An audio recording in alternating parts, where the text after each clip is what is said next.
Film की शुरुआत होती है और हम एक बहुत ही खौफनाक जगह को देखते हैं जहाँ पर एक टीवी रखा हुआ होता है, जहाँ एक टीवी होस्ट एक लड़की का इंटरव्यू ले रही होती है। वो होस्ट उस लड़की से उस सीरियल किलर के बारे में पूछती है जिसने उस पर हमला किया था, पर वो फिर भी किसी तरह जिंदा बच गई थी। दरअसल कुछ समय पहले शहर में एक सीरियल किलर ने काफी सारे लोगों को बेवजह बहुत बुरी तरह मारना शुरू कर दिया था और ये लड़की भी उसी सीरियल किलर के एक विक्टिम थी। और इन सभी लोगों को मारने वाला सीरियल किलर एक पागल जोकर था जो आर्ट द क्लाउन कहलाता है, जिसे हम आर्ट भी बोल सकते हैं। ये लड़की आर्ट के हमले से बच तो गई थी, पर आर्ट ने इसकी बॉडी को पूरी तरह खराब कर दिया था और इसके फेस को पूरी तरह बिगाड़ दिया था। और अब देखते हैं कि जिस टीवी में ये इंटरव्यू चल रहा है वो आर्ट द क्लाउन का था। वो ये सब अपनी टीवी पर देख रहा होता है और गुस्से में आकर टीवी पर एक जोर से लात मारता है और टीवी के स्क्रीन को तोड़ देता है। फिर वो दोबारा लोगों को मारने के लिए तैयार होने लगता है, जिसमें वो अपना जोकर का कॉस्ट्यूम पहनता है और अपने फेस पे जोकर वाला मेकअप करता है।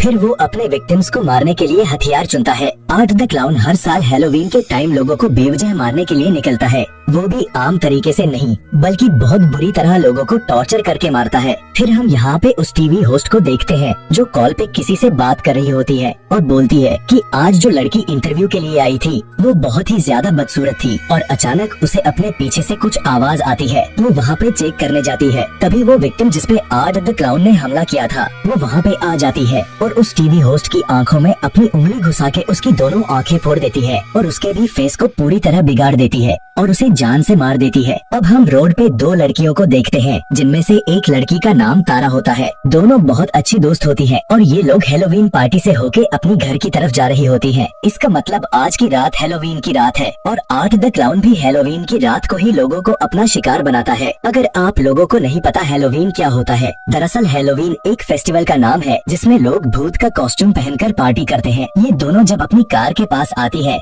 तो देखती हैं कि इनकी कार का टायर पंक्चर हुआ होता है। इसे बीच में आर्ट भी इन्हें देख लेता है। तारा अपनी सिस्टर को कॉल करके उन्हें पिकअप करने आने को बोलती है और तब तक के लिए तारा और उसकी फ्रेंड एक रेस्टोरेंट में चली जाती है अपनी सिस्टर का वेट करने के लिए। लेकिन आर्ट भी वहाँ उनका पीछा करते हुए आ जाता है और वो उनके सामने वाली टेबल पे बैठ जाता है और तारा को अजीब तरीके से घूरने लगता है। ये देख के तारा को बहुत अजीब लगता है, लेकिन तारा की फ्रेंड आर्ट के कॉस्ट्यूम की तारीफ करती है और उसके पास जाके फोटोज क्लिक करने लगती है। लेकिन आर्ट अभी भी तारा को ही देख रहा होता है। फिर आर्ट वहाँ से उठ के वेंडिंग मशीन की तरफ जाता है और उसमें से एक रिंग निकालता है और तारा को पहना देता है। तारा को बहुत गुस्सा आता है, पर तारा की फ्रेंड को ये सब एक मजा लग रहा होता है। और फिर आर्ट वहाँ से वॉशरूम की तरफ चल जाता है और अंदर जाके वो बहुत ही बदतमीजी करता है, जिस बात पे उस रेस्टोरेंट का मालिक उसे धक्के मार के रेस्टोरेंट से बाहर निकाल देता है। इसके बाद वो दोनों भी रेस्टोरेंट से बाहर निकल जाती हैं और अपनी कार के अंदर बैठकर अपनी बहन विक्टोरिया का वेट करने लगती है।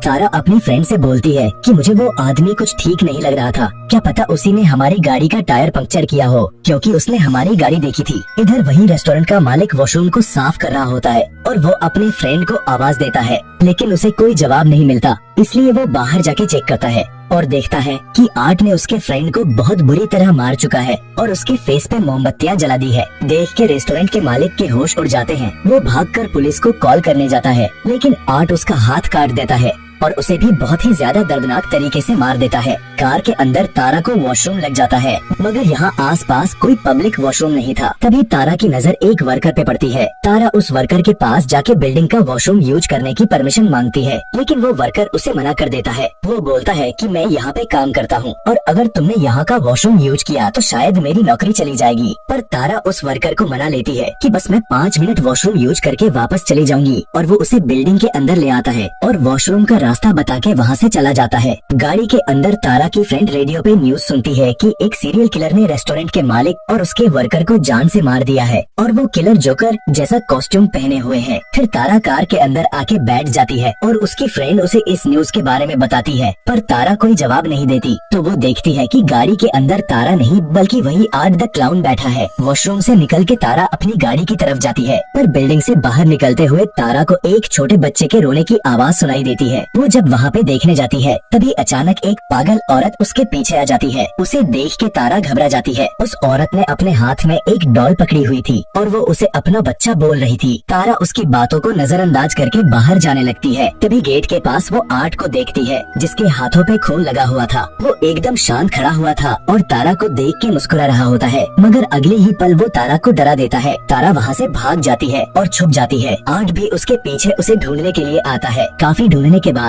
तारा जब उसे नहीं मिलती तो वो वहाँ से जाने का नाटक करता है। तारा को लगता है कि आर्ट वहाँ से चला गया, अब सब ठीक है, तो वो वहाँ से निकलने लगती है। लेकिन आर्ट उसके पीछे ही होता है और छुरे से उसके पैर पे कई बार हमला करता है और फिर उसका गला दबा के मारने की कोशिश करता है, मगर तभी तारा के हाथ वही छुरा लग जाती है और वो उसे आर्ट की पीठ में घुसा देती है और वहाँ से भाग जाती है। लेकिन गेट लॉक होता है जिसे वो नहीं खोल पाती, इसलिए वो अंदर ही छुप जाती है और आर्ट अभी भी तारा को ही ढूंढ रहा होता है। तारा उसका ध्यान भटकाने के लिए कुछ फेंकती है और आर्ट उस तरफ चला जाता है। मौके का फायदा उठा के तारा दोबारा वहाँ से निकलने की कोशिश करती है। तभी वो देखती है कि आर्ट ने मेन गेट भी लॉक कर दिया है। वो सीढ़ियों की हेल्प से सेकंड फ्लोर पे चली जाती है और वो अपने सामने उस वर्कर को देखती है जो अपना काम कर रहा होता है। तारा उसे काफी आवाज देती है पर उस वर्कर को कुछ सुनाई नहीं देता क्योंकि उसके अपने कानों में ईयरफोन लगा हुआ था और वो गाने सुनने में मगन था। लेकिन अब उसकी आवाज सुन के आर्ट ऊपर आ जाता है और उसे पकड़ के गले में बेहोशी का इंजेक्शन लगा देता है। फिर जब तारा को होश आता है तो तारा अपने आप को चेयर से बंधा हुआ पाती है और उसके मुंह पे भी टेप लगा हुआ होता है। आर्ट भी उसके पास ही बैठा हुआ होता है और हथियार चुन रहा होता है। वो तारा को अपनी हथियारों से काफी डराता है। फिर वो आरी उठाता है और सामने लगे हुए पर्दे को नीचे गिराता है जहाँ उसने तारा की फ्रेंड को उल्टा लटकाया हुआ था। जब आर्ट गाड़ी में उसके पास बैठा था तभी उसने तारा की फ्रेंड को पकड़ लिया था। उसके बाद आर्ट उस आरी से तारा की फ्रेंड की बॉडी को जिंदा ही 2 हिस्सों में काट देता है, वो भी तारा की आंखों के सामने। तारा ये देख के बहुत ज्यादा घबरा जाती है और वो अपने आप को छुड़ाने में कामयाब हो जाती है। वो आर्ट के हथियार से उसी पे हमला करती है और उसे छुरा मार कर यहाँ से भाग जाती है। लेकिन आर्ट फिर से उठकर उसका पीछा करने लगता है। लेकिन तारा इस बार भागती नहीं, वो आर्ट के पीछे छुपकर एक बार फिर उस पे हमला कर देती है। वो आर्ट को काफी देर तक मारती रहती है और जब आर्ट को समझ आ जाता है कि तारा उस पे भारी पड़ रही है तो वो गन से तारा के पैर पे गोली मार देता है, जिसकी वजह से तारा जमीन पर गिर जाती है और वो पूरी तरह अधमरी हो जाती है। आर्ट जब दूसरी गोली चलाने वाला होता तभी वो देखता है कि बंदूक की गोली खत्म हो चुकी थी, तो वो गोली लेने अंदर जाता है। तभी वो तारा के फोन पे विक्टोरिया का कॉल आता देखता है। विक्टोरिया तारा को मैसेज करती है कि वो बिल्डिंग के गेट के बाहर खड़ी हुई है, तो आर्ट उसे तारा के फोन से मैसेज करता है कि बिल्डिंग के पीछे वाली गेट से अंदर आने को बोलता है। फिर आर्ट तारा के फोन से उसकी दोस्त की लाश के साथ बहुत मजे से फोटोज लेता है और लाश का हालत बहुत ही बुरी होती है, 2 हिस्सों में बंटी हुई। आर्ट फिर वहाँ से उठ के तारा के पास जाता है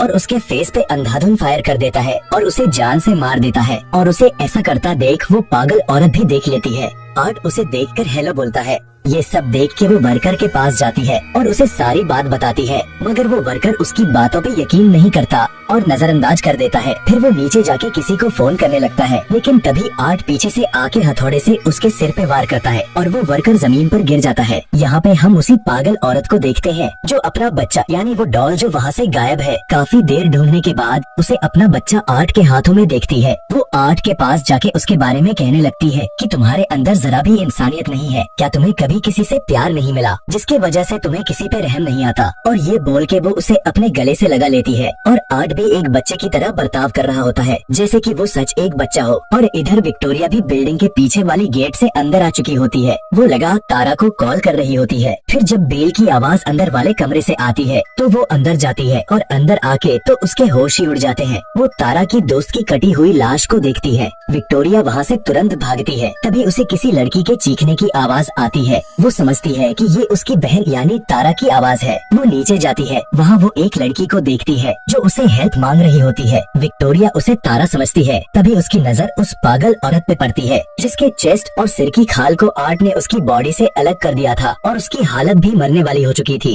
फिर हम यहाँ जानते हैं कि पागल औरत तो यहाँ पे है और तारा को आर्ट ने पहले ही गोली मार के उसकी जान ले ली थी। तो ये विक्टोरिया के सामने कौन है? ये और कोई नहीं बल्कि आर्ट होता है जो विक्टोरिया को अपने जाल में फंसाने के लिए नाटक करता है। वो विक्टोरिया पे भी हमला कर देता है, मगर विक्टोरिया अपना आप छुड़ा के ऊपर भाग जाती है और एक अलमारी अलमारी में छुप जाती है। आर्ट भी विक्टोरिया के पीछे ऊपर आ जाता है और उसे पता चल जाता है कि वो अलमारी के अंदर छुपी हुई है। आर्ट उसे देख के खूब हंसता है। विक्टोरिया अलमारी के अंदर से ये सब देख रही होती है और जब आर्ट विक्टोरिया की तरफ बढ़ने लगता है तभी उसे बाहर से कार के हॉर्न सुनाई देते हैं। वो बाहर चेक करने जाता है। बाहर वही वर्कर का फ्रेंड आया होता है जो कब से बाहर अपने दोस्त को आवाज दे रहा होता है, पर कोई गेट नहीं खोलता। तो वो कारपेट के नीचे से गेट की चाबी उठाता है और गेट खोल के अंदर आ जाता है। अंदर आते ही उसे जमीन पर खून से बने हुए पैरों के निशान को देखता है। वो पैरों के निशान के पीछे पीछे चलता है, मगर तभी आर्ट अचानक से उसके सिर में एक छुरा घुसा देता है और फिर उसका सिर बॉडी से अलग कर देता है। विक्टोरिया बिल्डिंग से बाहर निकलने का रास्ता ढूंढ रही होती है, मगर आर्ट रास्ते के बीच में छोटे बच्चों वाली साइकिल चला रहा होता है और अगले ही पल आर्ट वहाँ गायब हो जाता है और सामने सिर्फ उसकी साइकिल दिखाई देती है।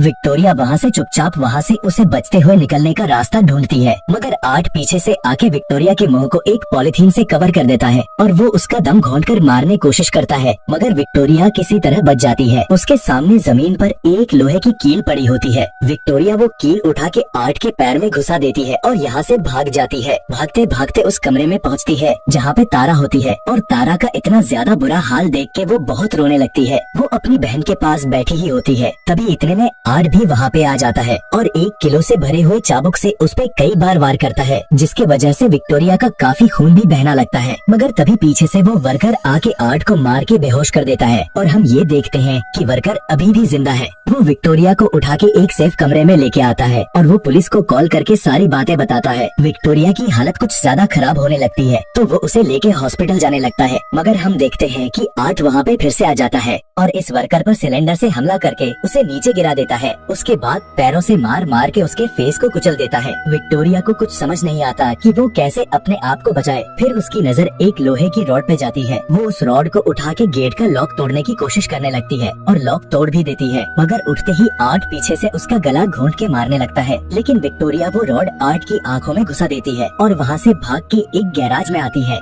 मगर आर्ट इधर भी उसे पकड़ लेता है। लेकिन विक्टोरिया अपने आप को छुड़ा लेती है क्योंकि यहाँ से लॉक लगा हुआ था, इसलिए आर्ट अंदर नहीं आ पाता। इतने टाइम में यहाँ पे पुलिस भी आ चुकी थी, लेकिन जितनी देर में विक्टोरिया पुलिस के पास पहुँचती उसके पहले आर्ट ने गाड़ी से गैराज का गेट तोड़ के अंदर आ जाता है और विक्टोरिया भी गाड़ी के नीचे आ जाती है और आर्ट उसके फेस को जिंदा ही नोच नोच के खाना लगता है। पुलिस भी अंदर आ जाती है। वो आर्ट को अपने हाथों को ऊपर करने को बोलती है, मगर आर्ट अपने ही सिर में गोली मार लेता है। फिर पुलिस सारी डेड बॉडी को चेक करती है तो उन्हें पता चलता है कि विक्टोरिया अभी भी जिंदा है और वो सभी की लाशों को हॉस्पिटल भेज देते हैं। हॉस्पिटल में डॉक्टर जब आर्ट की लाश को देखते हैं तो ये देख के हैरान हो जाते हैं कि आर्ट अभी भी मुस्कुरा रहा है मरने के बाद भी। तभी हॉस्पिटल की लाइट ऑन ऑफ होने लगती है और तभी आर्ट उठकर डॉक्टर का गला दबाने लगता है। इसका मतलब कि आर्ट द क्लाउन अभी भी जिंदा है, वो मरा नहीं है। फिर हम 1 साल बाद का समय देखते हैं जहाँ पे हम विक्टोरिया को देखते हैं हॉस्पिटल में होती, जिसकी हालत अब कुछ ठीक हो चुकी थी। जब हम विक्टोरिया का फेस देखते हैं तो इसका चेहरा बिल्कुल उस इंटरव्यू वाली लड़की के जैसे दिख रहा होता है जिसे हमने मूवी की शुरुआत में देखा था। और यहाँ पे टेरिफायर मूवी पार्ट 1 खत्म हो जाती है। अगर एक्सप्लेनेशन पसंद आया हो तो एक लाइक जरूर देना और चैनल को सब्सक्राइब कर लेना। अगली वीडियो में फिर मिलते हैं एक और इंटरेस्टिंग मूवी के साथ।